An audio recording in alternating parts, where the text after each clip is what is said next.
Oi, que bom que você está aqui. A gente tem agora uma aula, uma pessoa muito especial que eu trouxe, para falar sobre comunicação não violenta e as relações familiares, relações próximas.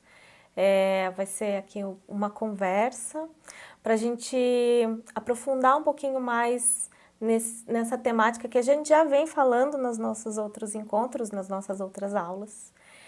E aqui a Paty, além de ser uma grande investigadora, estudiosa, né, da CNV, também é mãe.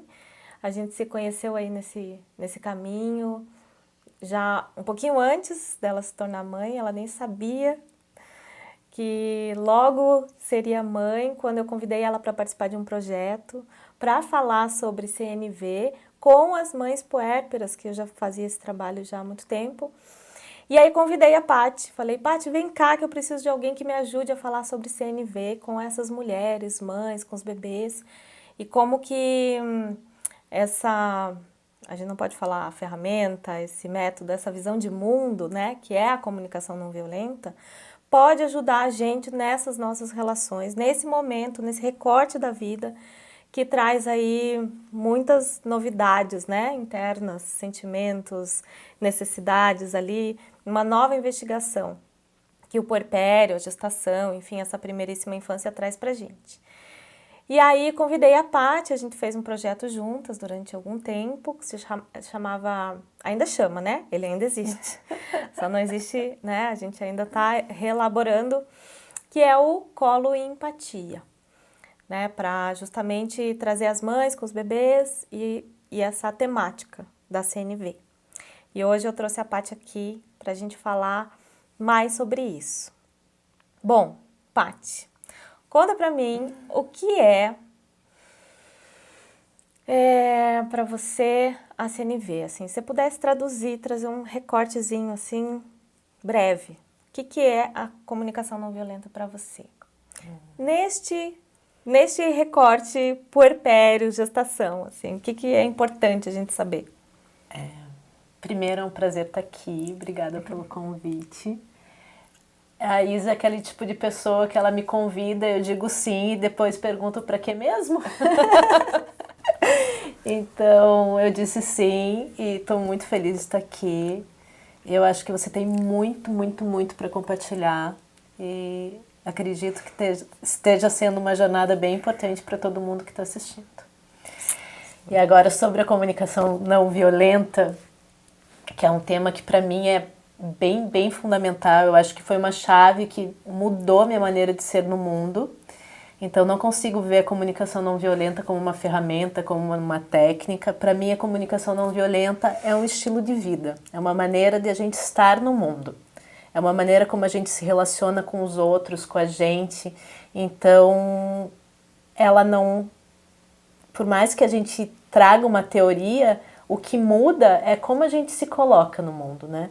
E eu acho que nesse contexto, principalmente da gestação e do puerpério, a gente ganha o que eu sempre falo para a Isa, nosso maior professor de CNV, a nosso grande outdoor piscando, que é o bebê. O bebê, ele está profundamente conectado com o que importa, com as necessidades, que é exatamente sobre isso que a comunicação não violenta vai falar. Vai sempre trazer esse lembrete, esse olhar, de a gente olhar para o que importa, para o que alimenta a vida. E que é isso que o bebê faz, né? O bebê, ele tá com fome, ele vai chorar e ele não vai parar de chorar enquanto ele não for alimentado. Ele tá com sono, ele também vai te comunicar até ele dormir.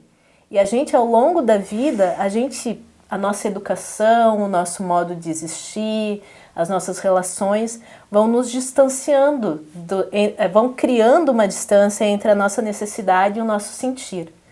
Uma das coisas mais clássicas, e a gente, duas taurinas juntas, toda vez que a gente fala sobre isso, sempre é um exemplo mais alimentar. Se a gente está com fome, a gente masca um chiclete. Se a gente está com sono, a gente toma café. E ao longo da vida a gente vai criando estratégias que ao invés de resolver as nossas necessidades ou resolver nossas questões, a gente vai colocando, vai tamponando isso, vai criando estratégias para não ter que lidar com isso.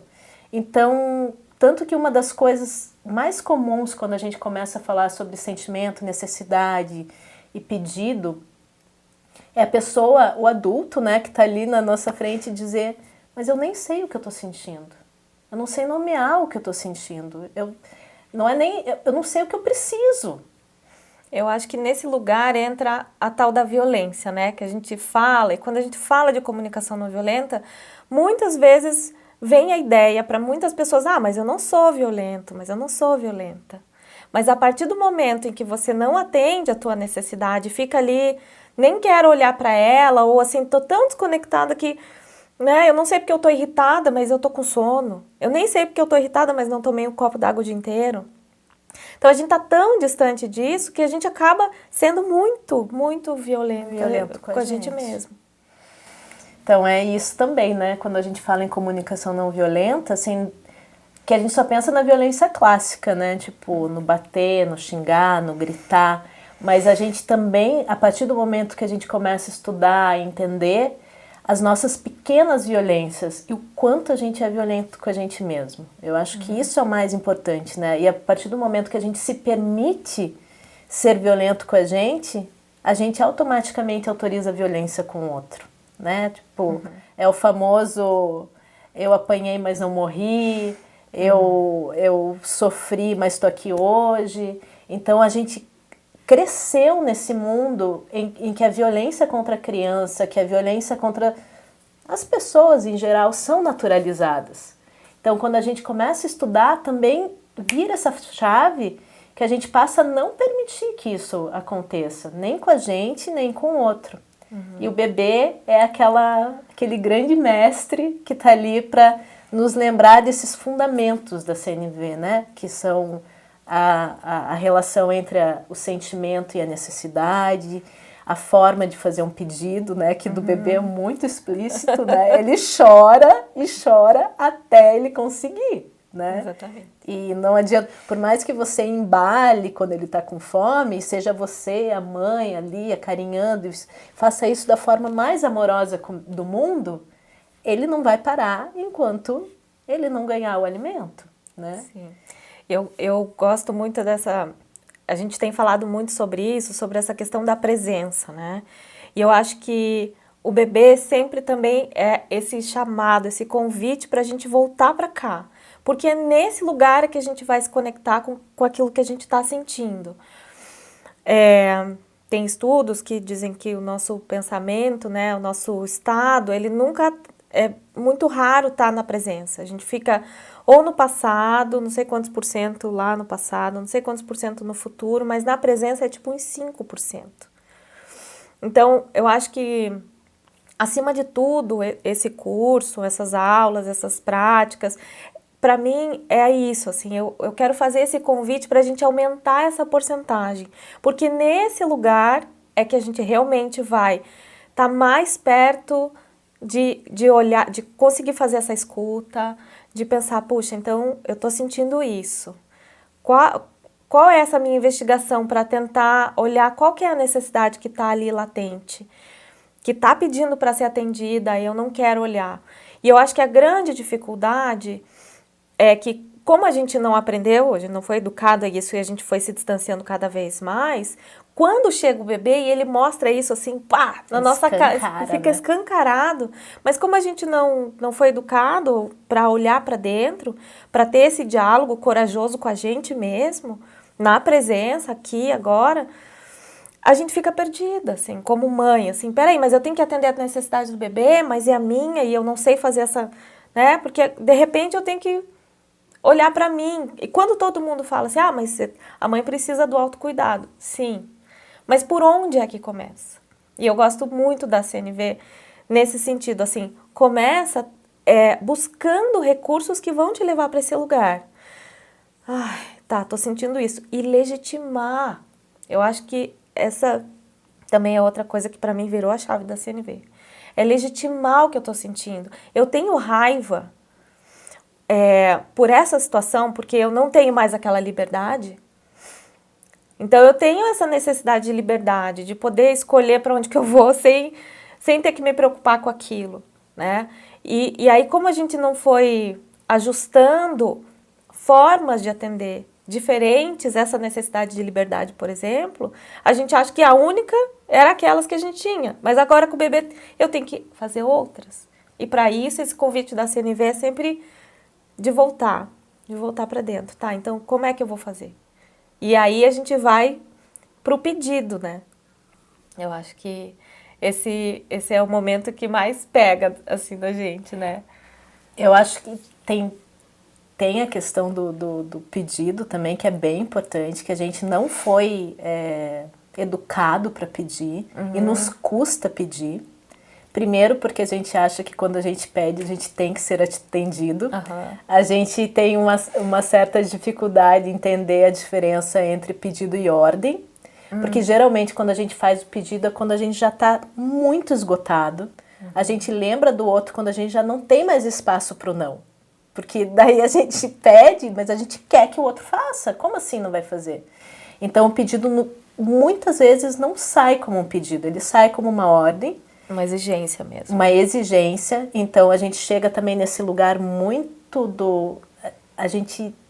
como a gente não está acostumado a fazer esse check-up assim, né, interno, como que a gente está, quando a gente lembra do outro, geralmente é quando a corda já esticou demais. Então chega num lugar que para o outro já também não é tão confortável. E essa coisa da liberdade não é importante só para a mãe, é uma necessidade humana. Exato. E se o outro ouve esse pedido como uma exigência, a gente tem uma coisa dentro da gente que grita que a gente não é escravo, que a gente não vai obedecer. E que se a gente estiver num lugar que a gente não tiver com muito espaço e muito espaço e um tanto de consciência do que está acontecendo com o outro, a gente diz simplesmente não. Eu acho que uma coisa essencial no enxoval da mãe é você ter essas conversas com quem vai estar perto de você, para que a pessoa esteja preparada, que esse momento vai acontecer. Que por mais que você tenha consciência disso, essa mudança, a chegada do bebê, as coisas que acontecem, muitas vezes, assim, pela própria privação de sono, que por mais que você tenha um bebê mais maravilhoso, que durma super bem, tipo, você vai acordar de noite, ele vai mamar, você não vai dormir como era antes. Tua vida toda tá mudando, né? E por mais que, independente do estresse ser positivo ou negativo, é um estresse, tem uma mudança e você vai ter menos espaço. Então, muitas vezes, os seus diálogos não vão ser tão amorosos quanto você gostaria, e essa pessoa precisa ter consciência disso. Precisa estar preparada, precisa estar com espaço para lidar com isso também. Então, acho que isso é uma coisa bem importante da gente ir cultivando esses novos acordos, né? Era enquanto disso que eu ia falar, enquanto a dos gente acordos. tem espaço para isso. Isso. Porque a gente, teoricamente, dependendo do contexto que, assim, por exemplo, a gestante está, se ela tem um companheiro, tem uma companheira, tem essas pessoas no entorno, nesse momento do enxoval é que a gente teria que ir aí revisitando esses acordos, né? Eu gosto muito dessa metáfora quando a gente fala sobre o pacote da internet, né? Então, a conexão não tá boa, a gente precisa revisitar esse pacote internet. Espera aí, o sinal, como é que tá esse sinal? Que é o sinal que a gente busca sempre, né? E essa metáfora da internet, ela é excelente, porque qual que é o primeiro passo se você ligar lá e disser que a internet não está funcionando? Ele vai pedir para você desligar o aparelho, contar até 10 e depois reinicia e veja como vai funcionar.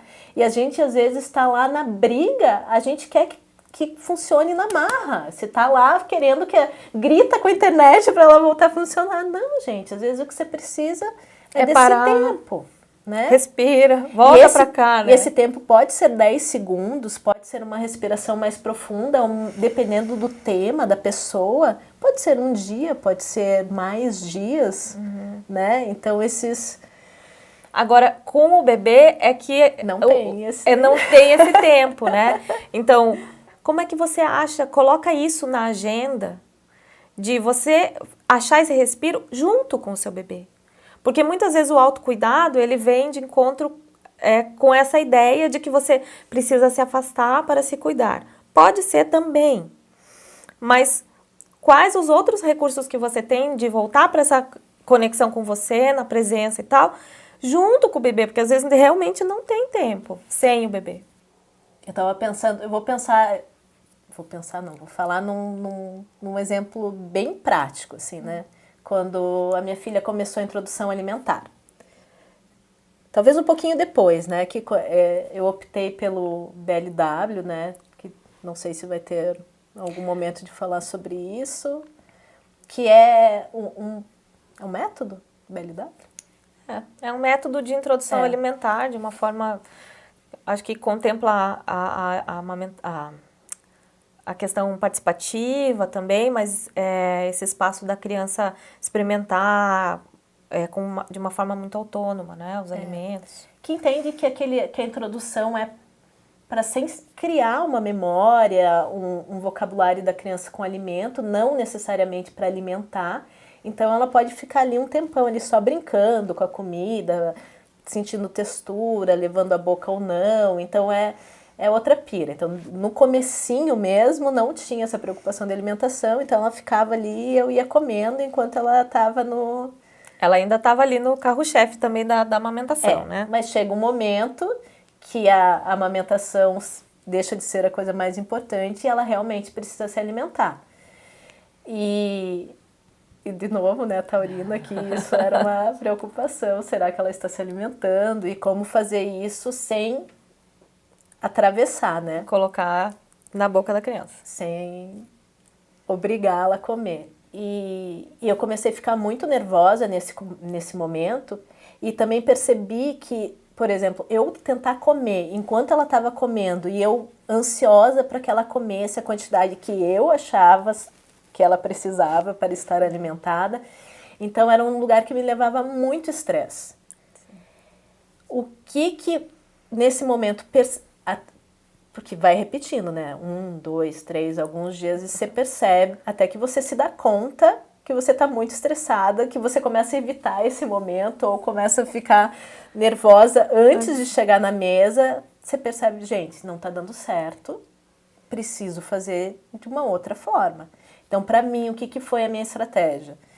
Não chegar com fome nesse momento, né? Então, você não chegar com fome. Eu não chegar com fome, né? Para eu ter uma tranquilidade de estar do lado dela, sendo só apoio, porque também tem isso, quando a criança começa a comer, ela pode se engasgar, você tem que estar na presença, não dá para deixar ela ir fazer outra coisa. Ah, tá, me avisa, chore aí quando você tiver terminado para eu voltar, né? Que a vontade é essa, mas, né? A tua estratégia era atender as tuas necessidades antes para estar mais inteira com ela nesse momento não atender completamente, né? Nunca a gente consegue, mas assim, minimamente você, por não exemplo... estar assim com fome a ponto de me perturbar, aquela fome que me tira a atenção. Então, comer alguma coisinha enquanto eu preparava a comida dela, deixar ela comer e só começar a comer quando ela terminava. Daí eu comia o meu prato com ela brincando, com ela fazendo alguma coisa, sem chance dela engasgar, sem chance de ter alguma coisa acontecer, ela estando brincando e eu podendo comer de uma forma tranquila e que me cuidava. Então, acho que esse foi um dos pequenos cases de sucesso. Sim.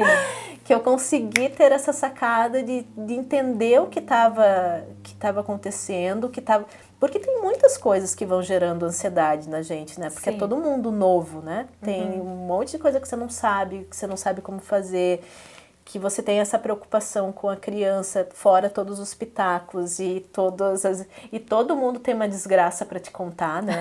Tipo, se você começa a introdução alimentar, alguém vai falar da criança que se engasgou, da criança que morreu, da criança que passou mal. E já começa lá no parto, com todas as histórias de relato de parto. E ao longo da vida da criança sempre vai ser assim, né? Quando ela essa dormida é porque você tem que ver, porque uma vez a criança dormiu de um jeito que não podia, ela engasgou, no outro dia a mãe chegou no berço, a criança estava morta. Tipo, se tem uma coisa que fazem é deixar... A mãe já tá com todo o sistema nervoso dela ativado desde a hora que o bebê nasce, porque ela tem uma outra vida que depende dela. E daí todos os seres humanos nessa hora têm a brilhante ideia me contar uma desgraça. Eu acho ótimo você trazer isso, porque o que a gente mais precisa, né? E atualmente, vendo o cenário que está acontecendo, falando sobre saúde mental materna, por exemplo, é isso. Eu sinto que a gente está cada vez mais adoecidos e adoecidas, porque esse cenário não tem cuidado de coisas muito importantes para essa mãe. E uma delas é trazer esse espaço para que ela entenda que ela está aprendendo. E que essas narrativas realmente não vão apoiar e não vão contribuir, né? Então, o que essa mãe precisa no entorno dela? Pessoas que olhem para ela e apoiem esse processo dela de aprender, de que ela está em aprendizado. Então, quando você traz o exemplo do BLW, assim, você usou lá, tinha um método, assim, tem que fazer assim, tem um roteiro, né, tem um script. Você tentou, não deu muito certo. Por que será que não deu certo? Ah, então vou olhar para mim. Tem alguma necessidade aqui, vou tentar reajustar para ver como é que vai caber no meu contexto, nesse momento. E pode ser que semana que vem tudo mude também. Né? E a gente não foi preparado para viver nessa instabilidade o tempo todo. Por isso, de novo, eu sempre falo, o tempo todo é essa prática, é voltar para cá. Não é achar que o bebê estava comendo tudo semana passada, que ele vai continuar assim, né? Porque o próprio aprendizado, ele é assim o tempo todo. Uhum.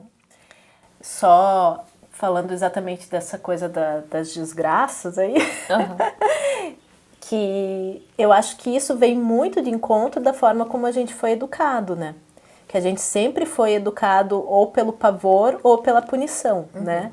Tipo, pelo menos a minha educação sempre passou por esse lugar. Ou me apavoravam para eu não fazer aquilo, ou me puniam para eu não voltar a fazer. Sim. Então, também é uma forma de... E isso é um cuidado, né? É a forma como a gente foi cuidada. Então, muitas vezes as pessoas, para cuidarem dessa gestante, usam essas formas que foi como elas aprenderam, né? Elas dão uma apavorada. Tipo de recurso, né? Que elas não vão punir, né, a mãe, nesse momento, mas elas apavoram como uma forma de cuidar, assim, prever tudo que de ruim que possa acontecer, como se isso fosse ajudar, né? Sim. E hoje a gente sabe o que a gente precisa para a gente estar inteira, para a gente estar cuidando, para a gente dar o melhor da gente, a gente estar em paz, a gente estar tranquila, a gente se sentir segura. Não é o medo que vai ser o melhor conselheiro, Sim. né? É a gente estar na presença para que a gente realmente veja o que está acontecendo, né? E quanto mais a gente vai para esse lugar, com mais clareza a gente consegue comunicar para outra pessoa. Tô cansada. Preciso de um descanso, um pouco. Mas o que é esse descansar? E para cada um vai achar diversas formas. Eu vou pôr meu bebê no sling e se você puder lavar a louça para mim, seria ótimo, né? Mas como a gente não gerou essas conexões, né, dessas pessoas que vão estar próximas com a gente, de ter esses diálogos mesmo, né, essas conversas mais íntimas, né? E claro que a nossa educação tá sempre foi preocupada em como que vai falar com o outro, o que o outro vai pensar de mim. Mas isso é uma prática, né? Então não vai ser de uma hora para outra que a gente vai conseguir comunicar e aquela outra pessoa vai conseguir acolher aquilo. Porque muitas vezes é visto assim, mas não quer que eu segure o bebê. Mas eu vim até aqui para fazer a visita para o bebê, mas como assim, né? Na verdade, assim, o que cuida? A gente não sabe. A gente precisa perguntar para outra pessoa. O que eu posso fazer para que você se sinta cuidada? E como a gente não tem isso, muitas vezes vem esse trabalho, mais essa tarefa, às vezes, para a gente, da gente buscar, investigar dentro da gente para a gente conseguir comunicar para o outro. E assim a gente também vai inspirando as pessoas, eu posso dizer isso por experiência, né? Que na minha casa fui eu lá estudar, fazer prática e tudo mais de CNV, para ir inspirando eles, inclusive dando espaço, né, para o marido, para a filha, de irem comunicando. Isso cuida? Isso não cuida? No começo é meio estranho, porque a gente sai de um modus operandi, de um sistema de comunicar de um jeito que é muito violento, que é na exigência, que é na autoridade, para ir para um outro lugar de peraí, antes de eu comunicar, eu preciso vir para cá. Ah, tô sentindo.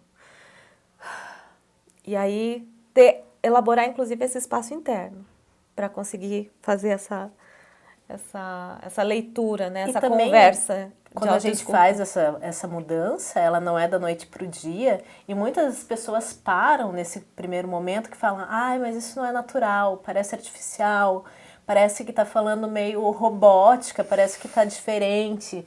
Mas, assim, essa ideia do natural, as coisas um dia não foram naturais, né? Teve um processo de aprendizado até que elas se tornaram natural. Quando a gente pensa na CNV, se a gente for fazer um paralelo com a alfabetização, com a escrita, a criança vai praticar, ela vai praticar, ela vai escrever as letras. O caminhar, o próprio caminhar. No começo, ela parece um pinguim. Caminhar não é natural. Ainda está, né, se estabilizando tipo, ali, o que né? é natural? Tudo é aprendizado. E no começo tudo é estranho, tudo gera insegurança. E eu acho que acima de tudo, quando a gente se coloca nessa experiência de experimentar esse outro jeito, a gente está desconstruindo uma história. É muita história que a gente vai desconstruir. Não só a nossa, de como a gente foi educado, mas como os nossos pais foram educados, como os nossos avós foram. Então é um sistema aí que vem carregando várias crenças que no momento em que a gente se propõe a fazer ou falar de um outro jeito, fazer outra investigação, aí as pessoas vão olhar e falar, é meio esquisito, como assim? Você tá e quando a gente também está cansado, não tem espaço, não está conseguindo ouvir nossa própria voz, talvez a gente não consiga, né? E volte a operar como era anteriormente. Então é sempre um exercício, né? O tempo todo. Não vai ser assim, aprendi isso, agora eu vou conseguir fazer. Sempre. Não. Né? Sempre, não. Talvez você consiga, talvez não, talvez algumas vezes você tenha que refazer e tudo bem. E outra coisa que, né, eu brinco que a gente tem o nosso mestre bebê ali, que quando a gente começa a aprender a CNV, a gente coloca muito peso na palavra. Como falar, de que jeito falar, de que palavras funcionam, que palavras não funcionam, o que vem antes, o que vem depois, onde que eu coloco o pedido, né? Tipo, que a gente fica muito presa, né, na palavra, na forma. E o bebê tá ali, né, nos comunicando tudo o tempo inteiro sem usar uma palavra. Então, lembrar também que quando a gente está pensando, no que conecta a gente com a vida, é muito mais importante a gente estar com essa clareza interna do que precisa, do que a gente quer transmitir, e que as palavras podem ser corrigidas. A gente pode falar uma coisa que a gente percebe no olho do outro, que esbarrou em alguma coisa que não foi legal. A gente pode reconstruir, então não existe uma fórmula pronta. O que a gente precisa estar muito conectado com o que a gente quer comunicar. Né? Qual a minha intenção ali? Então, quando a gente fala a partir dessa verdade interna, a chance de a gente chegar no outro é muito maior. Que é o que o bebê faz, né? O bebê ele não modula o choro para ficar mais bonitinho, para agradar a mãe e assim ser atendido. Não, ele fala a partir de um lugar de muita verdade. E que é isso que funciona, é isso que chega no outro. Quando você está nesse lugar de muita verdade, mas sua, né? Não do outro. Exato. Não tentando adivinhar por que o outro vai fazer, ou o que vai fazer o outro fazer, ou o que vai fazer que o outro te escute melhor. Então, a CNV é sempre isso, é um lugar de você voltar para você. Assim, se a coisa não está funcionando, pede esses 5 minutos aí, desliga teu aparelho e tenta fazer esse check-up em você. O que em você não está permitindo que essa conversa aconteça?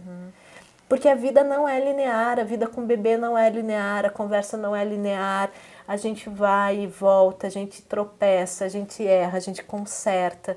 Então, eu acho que o que mais pesa nesse começo da maternidade e da vida com o bebê é como se a gente achasse que a gente não tem o direito de errar. Ou que a gente vai gerar muito trauma, ou que tudo tudo fica muito enorme, assim, né? E a vida é feita disso, desse conserta, volta, erra o ponto, faz de novo. Então, aonde existe vida, existe esse espaço, né? Da gente tá tecendo, construindo, refazendo. Então, acho que isso que é o lugar que nos permite respirar quando a gente entende que mesmo na maternidade, mesmo com o bebê, mesmo com a perfeição, ela contempla o erro. Sim, e ele é muito necessário, né? Inclusive, isso conecta muito com a nossa humanidade. Que ser humano, crescer, viver, é ir, tropeçar, errar.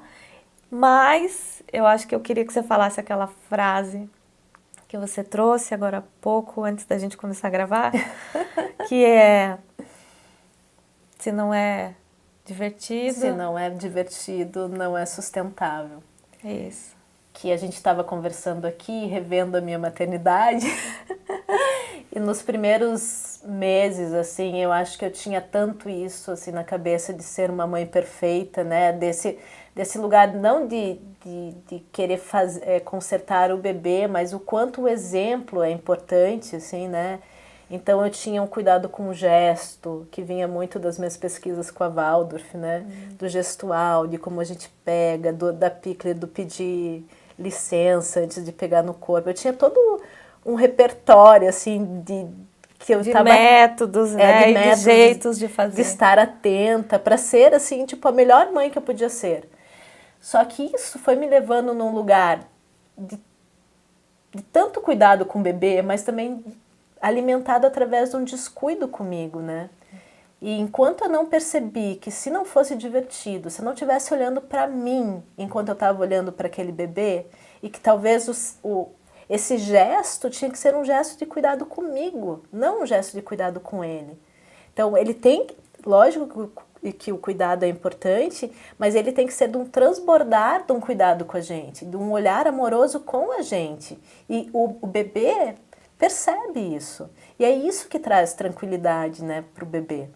Quando ele percebe que aquele ser que está cuidando dele, e esse agora um adendo que a gente devia ter feito no começo, quando a gente fala mãe, a gente está falando de cuidador de referência, que nos primeiros meses, geralmente, o bebê elege um cuidador de referência com o qual ele se sente seguro, que pode, via de regra, é a mãe, porque a mãe, pela nossa sociedade, ganha uma certa disponibilidade para estar ali, mas pode ser a avó, pode ser o pai, pode ser a babá, a madrasta, pode ser o adulto que esteja disponível para ele. Então, a gente fala mãe, mas não no sentido de botar toda a carga na mãe, Exato. mas é que é o mais comum. Mas pode ser qualquer adulto que tenha disponibilidade, esteja nesse lugar de cuidador dessa criança, desse novo ser. Então, voltando na frase que a gente começou essa conversa aqui, se não é divertido, não é sustentável. Por que que tantas vezes, então, a gente sente que não é tão divertido assim? O que está faltando para ser sustentável, né? Agora é um chute, né? Sim. Porque para cada um vai ser diferente. Mas eu acho que vem muito dessa herança cultural também, de que a gente tem que dar conta de tudo. Desse lugar idealizado, a gente, tipo, agora mãe, cuidador de referência, enfim, essa pessoa que está na frente, diante desse bebê, ela acha que ela precisa ser tudo para ele, né? Que só ela vai saber o que ele quer, só ela tem o que ele necessita e ela não se dá o direito de errar. Exato. E por que está tão insustentável hoje em dia? Porque esse bebê talvez precise só desse adulto de referência durante esse início da vida, mas esse adulto não tem apoio. E essa mãe não sendo apoiada, não sendo cuidada nas tarefas, nas coisas, né, nas outras demandas, ela se sobrecarrega. E esse dar conta é dar conta do bebê e de todo o resto. Sendo que todo esse resto, todo esse entorno deveria ter mais gente, deveria ter essa tribo, né? Então eu gosto de trazer essa frase, assim, a gente fala, como que é o provérbio africano que diz, para educar uma criança a gente precisa de uma tribo, né? De uma tribo inteira. De uma tribo inteira. Mas eu diria que talvez para cuidar de um bebê, essa mãe é que precisa de uma tribo.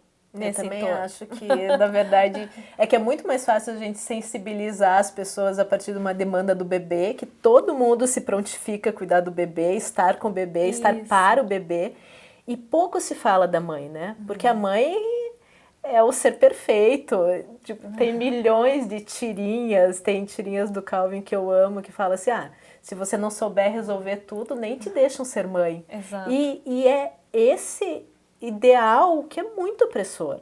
Não, a gente não sabe tudo, não, a gente erra, não, a gente cansa, né? Que tem aqueles textos, a mãe é que fica quando todo mundo sai, mãe é...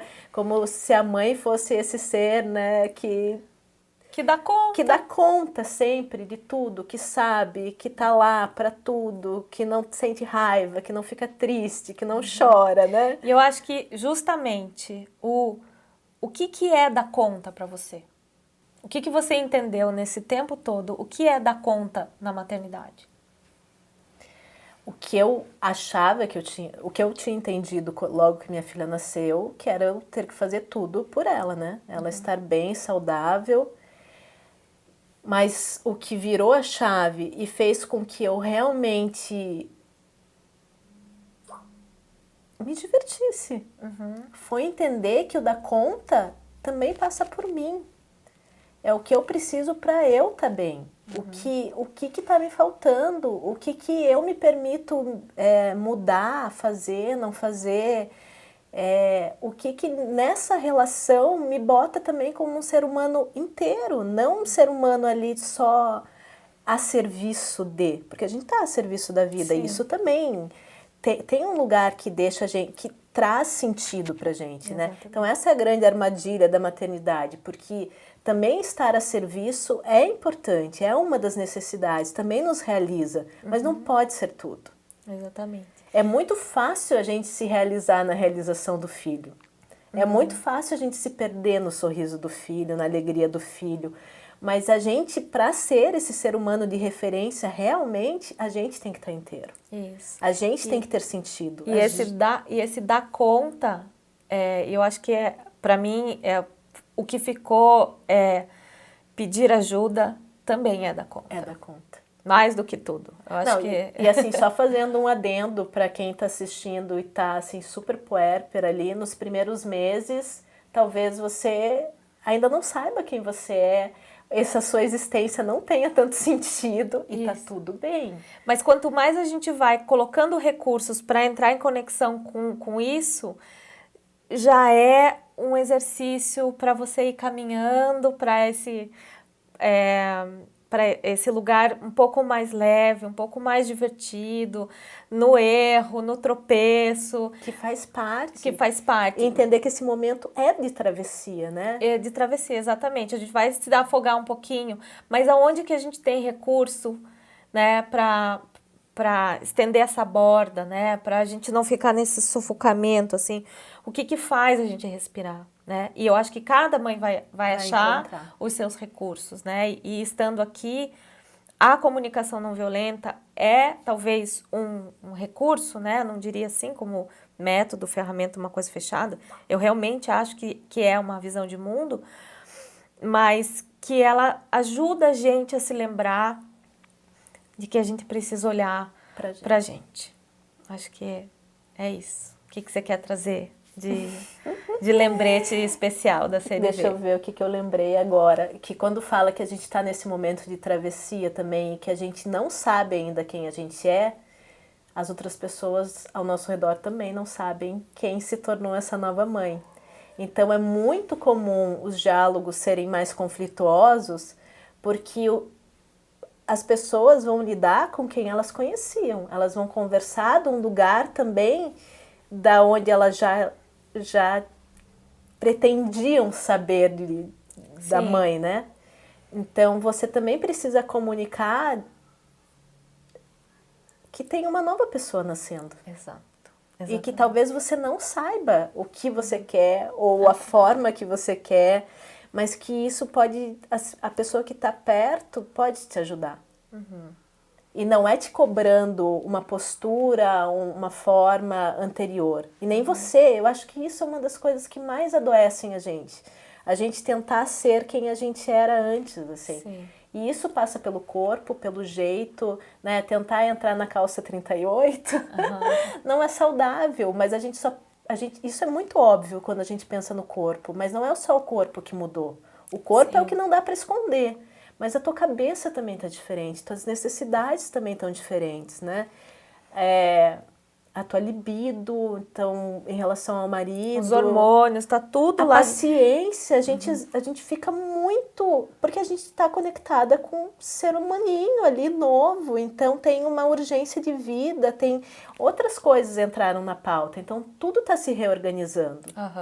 Então, ter essa gentileza com a gente mesmo. De que é uma travessia, né?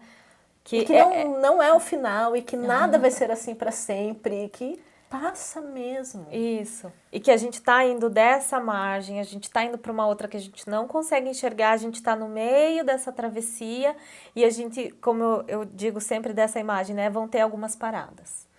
Né? Você pode parar para encontrar com outras pessoas, para conversar, para falar bagunçado, para se autorizar a falar de coisas que estão passando, são muito novas na sua cabeça, mas ter espaços seguros, porque... eu lembro de uma amiga também que fala, a gente se deforma e aí a gente não se reconhece, que não é só a roupa que não cabe, não é só o corpo que mudou, mas é uma alquimia inteira que está intensa lá dentro acontecendo, que te deforma, você realmente parece que não tem forma. Durante uma travessia você perde essa forma. E o que vai te dando esse contorno? E que vai ser um novo contorno? São espaços seguros para você ir fazendo essa nova margem. Não é que você vai chegar, você está construindo. Né? Só que como a gente não sabe, a gente fica esperando isso chegar. Mas você vai construindo isso nessa caminhada. E que, por enquanto, é essa gentileza de você com você mesma e comunicando ao entorno. Eu estou num processo. Não tá fácil. Eu acho que isso é o mais difícil, porque quando a gente está se cobrando, a gente não consegue comunicar. E outra coisa, quando essas pessoas de fora falam, elas estão falando desse outro lugar. De pessoas que dormem a noite inteira, de pessoas que conseguem comer uma comida quente, que conseguem tomar um banho sem ter uma criança chorando. Tem muitas, estão com todas as necessidades, não, mas tem a maioria de suas necessidades atendidas. E tem a mãe mais tem recurso. Tanta que ela não sabe nem dizer por onde começar. E tem pouco recurso, né, para ir atendendo aos poucos. Para mim, um lugar que garantiu a minha sanidade nesse período foi o projeto que a Isa tinha, que era o Slingar, que a gente se encontrava. Que é o que a gente faz no curso também. Assim, a gente tem esses encontros de dança terapêutica para isso. Então, tá com outras mães que estavam vivendo a mesma coisa que eu, me deixou muito autorizada no meu sentir. E poder chorar, assim, e chorar por isso, assim, porque eu não dormi a noite inteira, porque eu não tô conseguindo comer, porque tudo ou isso... até porque não sei, tô chorando. Tô chorando, porque muitas vezes para quem não tá vivendo, ou para quem já viveu isso há muito tempo, fala assim, ai, que bobagem. Ou né? vai passar, vai amiga, passar, fica tranquila. é assim mesmo. E assim, ali, quando você tá com tanta coisa acontecendo, assim, tipo, eu tô chorando porque eu não dormi, mas não é só isso? É tudo isso. É tudo isso, né? É muita coisa. Eu acho que é isso, né? Buscar espaços onde você consiga se autorizar, sentir. Ou pessoas, né? Sim. Espaços, quando eu digo, a pessoa é um espaço, né? Então, acho que o convite aqui, como eu faço com a Paty, é quem que você tem próximo de você, além desse curso, que é uma inspiração, na verdade. Não que esse deva ser a sua única estratégia. Que a dança seja a sua única estratégia. O que eu faço, o meu lugar, o meu servir no mundo, assim, para mim qual é a inspiração qual é a estratégia que você tem para se reconectar? Então, a dança, a arte, a música, um banho quente, né? Alguém, uma pessoa que possa te escutar, legitimando aquilo que você está sentindo. Então, a gente vai precisando cada vez mais abrir esse leque para ter não recursos. aposte todas as suas fichas numa única pessoa. Numa única pessoa, não é só o companheiro, a companheira, a avó, a sogra, enfim, essas pessoas, elas não são as únicas, a gente precisa ir ampliando cada vez mais. Eu acho que esse foi um dos grandes aprendizados que a CNV me deu, que eu tenho necessidade, eu tenho sentimentos que me lembram das minhas necessidades não atendidas e para quem que eu vou pedir, né? E eu preciso ter um leque maior. E que muitas vezes quem está junto, muito perto de você, ali nessa... Te conhece, né, como antes, né? Não vai ser a melhor pessoa para te ajudar, principalmente se tiver muito sem espaço, talvez você precise de outra... Então não ficar insistindo, né? Que a gente fica daí fazendo um memorial de todas as vezes que a pessoa não nos ouviu e não estava ali, que a gente precisou... Quando a gente poderia simplesmente naquele momento ter solicitado outra pessoa. E às vezes a gente espera que essa pessoa que está muito próxima já saiba de tudo que você precisa, né? Essa tal dessa bola de cristal. Então, na maternidade, as mudanças são tão intensas que voltar para um lugar de revisitar os acordos, ele vai precisar ser mais frequente. A gente vai precisar de mais conversas, porque é tão nova essa mulher que está nascendo, que está com uma nova identidade, uma nova roupagem, que até ela não está se reconhecendo ainda. Às vezes ela nem se dá conta que ela estava vivendo um luto, né, daquela mulher que não é mais. Então, esses espaços é que vão dando esses ajustes para ela mesma, inclusive para ela se escutar. Quando a gente se reúne com outras mulheres, é isso, né? A gente fala para também se escutar. E quando a gente ouve outra história, ela também atravessa. Em algum lugar é muito mais fácil você ser atravessada por essas histórias de mães que também estão nessa travessia. Né? E que também estão nessa assim, eu também não sei o que fazer. Ah, então que massa, que bom. Dá para atravessar sem saber como é que faz, né? O tempo todo. E também nessas trocas a gente percebe que tem muitas formas de fazer. Isso, também. Né? Enquanto a gente estava lá, tinha a mãe da papinha, tinha a mãe da BLW, tinha do misturado, tinha... Cada uma no seu jeito, no jeito que fazia sentido e tá tudo bem. Isso também vai trazendo espaço para a gente se autorizar. Então, eu posso fazer do meu jeito, não precisa ser do livro, não precisa ser o método, não precisa... Eu posso também, ok, me nutrir dessas coisas, mas isso não vai garantir e nem talvez encaixe no meu modo de vida. No meu contexto, assim. Às vezes... É lindo, mas não dá. Né? E tudo bem. Então a gente segue com leveza. Se não é divertido, não é sustentável. E quais os recursos para a gente achar mais espaço para que a gente consiga encontrar isso. E também não querer matar o ser humano quando eles dizem um não pra gente, né? Mesmo a gente sabendo que a gente precisa muito daquilo. Talvez tenha sido a forma que a gente pediu ou o tempo do outro. Mas tentar achar um diálogo mais amoroso, interno, novas possibilidades. Acho que é isso. Muito grata.